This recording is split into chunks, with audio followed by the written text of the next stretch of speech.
Welcome to my another video. I hope आप सब लोग बहुत अच्छे होंगे।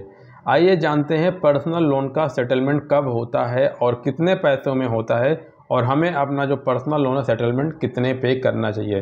देखो दोस्तों, होता है क्या है कि अगर आपने कहीं से लोन लिया है किसी NBFC से या किसी बैंक से, और आप वो पैसे देने की स्थिति पे नहीं हो, आपकी आर्थिक स्थिति सही नहीं है, आपको लग रहा है कि कोई उम्मीद नहीं है, कोई रास्ता नहीं बचा हुआ है कि आप ये जो लोन का पेमेंट आप रीपेमेंट नहीं कर पाओगे 3 महीने 4 महीने 6 महीने, और आपको अपने पर्सनल बेसिक नीड्स को फुलफ़िल करने हैं और आप बहुत परेशान हो, दिक्कतें हैं, तो उस कंडीशन पे आप सिविल अपना सेटलमेंट लोन का ऑप्शन चुन सकते हो। लेकिन मैं दोस्तों एक चीज़ बोलूँगा, अगर आपके पास पैसे हैं, आप कर सकते हो, कोई रास्ता आप निकाल सकते हो, तो आप सेटलमेंट का रास्ता मत अपनाइए, क्योंकि सिविल स्कोर इम्पैक्ट होता है तो फ्यूचर में लोन मिलने में दिक्कत होती है।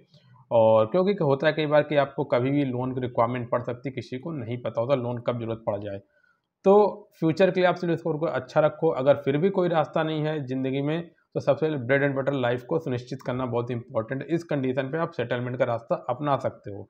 वहीं पे आप सेटलमेंट का रास्ता कब अपनाओगे? जब आपका लोन लगातार 3 महीने आप पेमेंट नहीं कर पाए हो, आपका लोन NPA हो जाता है, नॉन परफॉर्मिंग एसेट। जब लगातार 3 महीने पेमेंट हम नहीं कर पाते, तो जो बैंक या NBFC उस केस को NPA की कैटेगरी में नोट कर लेती है, अपने पास एक डायरी बना के रख देती है। बट ऐसा नहीं कि वो आपको पैसा नहीं लेगी, पैसा लेगी, लेकिन वहाँ पे कलेक्शन का थोड़ा सा प्रोसेस रवैया ढीला हो जाता है। क्योंकि उनको लगता है कस्टमर जो है उसकी स्थिति सही नहीं है, वो पैसा पे नहीं कर पा रहा है, इस वजह से वो थोड़ा सा होल्ड करते हैं उस केस पे, फ्रीक्वेंसी कम करते, कॉल को, परेशान करना, नोटिस को, क्योंकि वो बहुत परेशान 90 दिन कर चुके होते हैं। तो उसके बाद वो आपको सेटलमेंट का ऑफर देना शुरू करते हैं। और जब वो पहली बार आपको ऑफ़र देते हैं, तो आपको ये बोलेंगे सर हम आपका सारा चार्ज हटा देते हैं, आप प्रिंसिपल अमाउंट पे कर दो। फिर वहीं पे अगर 3 महीने बाद, अगर आप 6 महीने के बाद फिर आपको ऑफ़र करें, सर ऐसा करो, आपका 1 लाख रुपए का लोन है और 1 लाख रुपए हम आपको 25% का डिस्काउंट दे देते हैं, आप 75,000 रुपये पे कर दो। और जब ऐसे 5-6 महीने बीत जाते हैं, तो बाद में आपको 50% तक भी ऑफ़र देने के लिए तैयार हो जाते हैं। लेकिन इस कंडीशन पे कभी पहले महीने जब EMI बाउंस होते ही आपको लगता है कि अब आपके पास पैसे नहीं है, पैसे की दिक्कत, आप उनसे ये नहीं बोल सकते कि सर मेरे को सेटलमेंट कर दो, क्योंकि वो फिर वो को लगेगा कि आप विलफुल डिफ़ॉल्टर बने हो, आप जानबूझ के पैसा लेके बैंक को या कंपनी को नहीं देने वाले हो।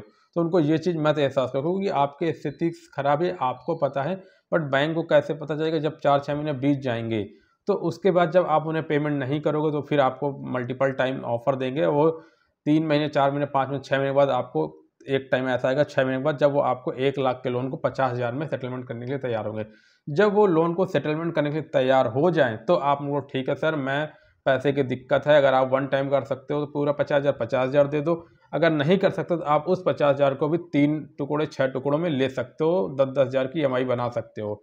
मैक्सिमम 6 महीने तक की EMI मिल जाती है उस सेटलमेंट को, पैसे को भी पे करने के लिए। तो आप उस लोन के पेमेंट को पे करने के लिए आप EMI का रास्ता अपना सकते हो। लेकिन सेटलमेंट करने से जो आपकी बात हुई है, जिस बेस पे आप सेटलमेंट का तैयारी हुई आपकी, कि आप 50,000 रुपये में सेटलमेंट कर रहे हो 1 लाख के लोन को, तो वो आपके पास जिस बैंक जिस ऑर्गेनाइजेशन से लिया, वो प्रॉपर डॉक्यूमेंटेशन आपको लिख के आना चाहिए, आपके मेल पे आना चाहिए, जहाँ पे जो आपके टर्म एंड कंडीशन जिस बेस पे 10-10 हज़ार पे करोगे या 1 मंथ में पेमेंट करोगे, वो प्रॉपर बैंक NBFC से लेटर होना चाहिए। और उसके बाद आप वो पेमेंट को पे कीजिए। लेटर सही होना चाहिए, सही व्यक्ति से मेल पे आप वो कंफर्मेशन लीजिए, और उसके बाद उस पेमेंट को आप पे करने के लिए प्रोसेस को फॉलो कीजिए। इस तरीके से अपने पर्सनल लोन का सेटलमेंट का रास्ता आप अपना सकते हो, जिससे आपका सिविल स्कोर लेकिन इम्पैक्ट होगा। तो आपको लोन का सेटलमेंट कम से कम 50 से 60% डिस्काउंट पे करो, प्रॉपर लेटर ले लो, लेटर पे जो कंडीशन पे बात हुई वो सारी चीज़ लिखी होनी चाहिए। उसके बाद अपने लोन को अगर EMI पे पे करो तो EMI पे 1 करके EMI पे कर दो, और EMI के बाद अगर वन टाइम तो वन टाइम पेमेंट कर दो।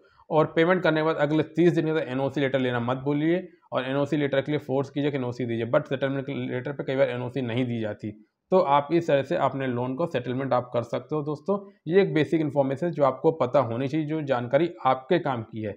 अगर आपको वीडियो अच्छी लगे लाइक कीजिए, सब्सक्राइब कीजिए। दोस्तों आज